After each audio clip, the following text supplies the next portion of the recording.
I was very happy. I mean, he, outside of the first inning, I thought he settled in there and started getting his off-speed stuff over the plate, which was huge for him. And we've said it for a long time. He has some of the best stuff on the team. It's just a matter of the consistency. I thought once he settled in with the break and stuff, it was going to do. I know exactly who it is. Very proud of him. I think you found your third start. Well, I mean, that's something to build on for sure. I would be very comfortable living with that on the weekend if we knew we were going to get that every time, and then I think he'd definitely deserve the opportunity to do that. But we'll still play matchups as we go and look at what guys' splits are and how they're doing against righty-lefty. And as I said all along, we're going to go one game at a time too. So if we need to use him to win that Friday or Saturday game, we would do that as well. Let's talk about Luke Harrison. Whenever he comes in there, it just seems like things go right. He gets that double play at the ending there, and strikes in the ninth. Just talk about his performance. When you throw strikes and give yourself a chance to win, they'll go right more often than not. Sometimes they might not, but guys are excited about a shower.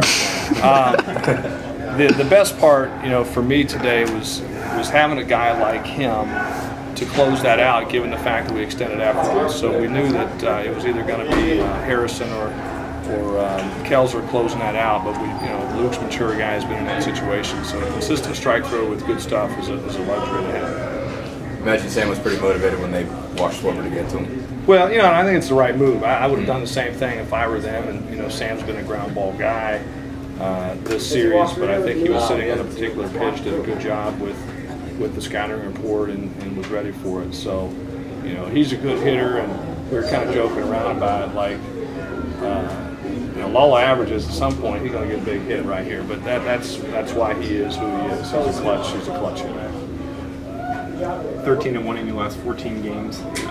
Just from the rough start in the beginning of the season, just how proud are you of how your team's responded? Well, but again, I always qualify the rough start. I've said this a lot to people, is I didn't think we were playing poorly. I mean, we weren't winning, so if the rough start is defined by the wins and losses, and I understand that, but I still was not. I felt good about the way we were playing. We were hitting the ball, we just weren't getting hits. Our pitching was solid and our defense was solid, and we knew the hits were going to start falling. So I think we've been playing actually pretty consistently all year, but in terms of if you're going to have them start falling, you're not going to lose any confidence. So I agree with you there. But no, it's a good start to the conference, but we know, and that's going to be the message when, after they can enjoy it today and they've earned it. They had a great weekend, but we got to put that beside us and behind us and get ready for I think it's going to be a challenge next. We got a lot of Big Ten baseball left to play. We also talked a lot about the staff at the beginning of the week. We talked a lot about the pitching staff at the beginning of the week. 2 runs in 40 innings. I heard somebody say that a second ago. That's impressive. I don't care what league you're pitching in, but it goes back to the consistency in the strike zone. And guys knowing their roles and attacking, and quite frankly, very good defense behind them. We made some plays yesterday that I thought saved some runs. So my message to them at the end was, that's a team effort. Their pitching staff, I thought, Michigan State's pitching staff, I thought was outstanding. Ours was equally good, and we hung in there and gave our offense a chance to get some key hits. But I thought that was 2 quality pitching staffs on the match. If someone told you coming into the weekend you win all 3 games without Frost closing out for you, what would you say to that? I'd be a little surprised. I didn't know. Because he didn't get the win. I'd be a little surprised, but not totally surprised, because, as I said, we have quality arms that, when injuries happen with Halstead and Kyle, and even Will not throwing as well as he is, it forces you to use some other guys that you haven't normally been using. We know that they're good. We've seen them in practice. The only thing that was missing was game time. So I'm not surprised by the results of some of the guys that have been getting the ball, in Belcher and Kelzer. So very happy about it, though. You guys are finally able to finish off the sweep at home like you weren't against Michigan and Morehead State. What does that mean for you guys moving forward, confidence-wise?